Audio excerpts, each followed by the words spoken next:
Hoy os traigo un objeto muy especial.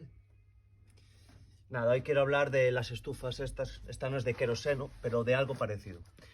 Porque aquí en invierno y en otoño hace mucho frío, sube bastante fresquete por aquí, por el... Bueno, porque somos una tobeira, ¿no? Que en castellano es madriguera, ¿no? Algo parecido. Bueno, y que nos da calorcito. Y yo... Bueno, y nos da placer y para calentar los espacios y eso. Pero mi pregunta es si conocéis otro sistema para calentar los espacios. Esto es muy grande y los libros ayudan, pero por el suelo hace un frío que yo estoy trabajando y me pongo cartón así en los pies para que no me suba el frío.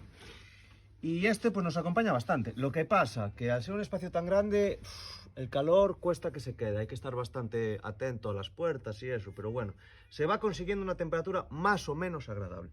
A mí, lo que más me molesta de este aparato, ¿por qué por qué tiene una pantalla? ¿Por qué es eléctrico? ¿No habría una manera? ¿No existe algo que no sea una chimenea? Aunque me encantaría aquí tener una lareira así. Pero algún sistema para calentar el espacio sin tener que tirar de la electricidad. Escuché lo de los sacos de arroz, porque absorben, quitan la humedad y tal, pero bueno, no sé.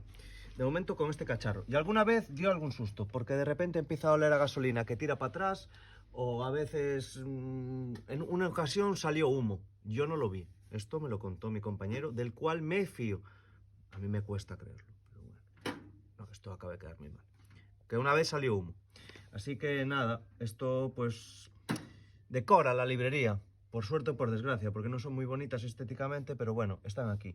Y hablo de ellas porque en invierno, cuando están puestas, dan de hablar, dan tema de conversación. Siempre hay alguna persona que viene, ¡ah, qué listo aquí con el calor! O, ¿cómo huele a gasolina! O tal. Entonces, bueno, pues creo que se merecían un espacio aquí en los vídeos que hacemos.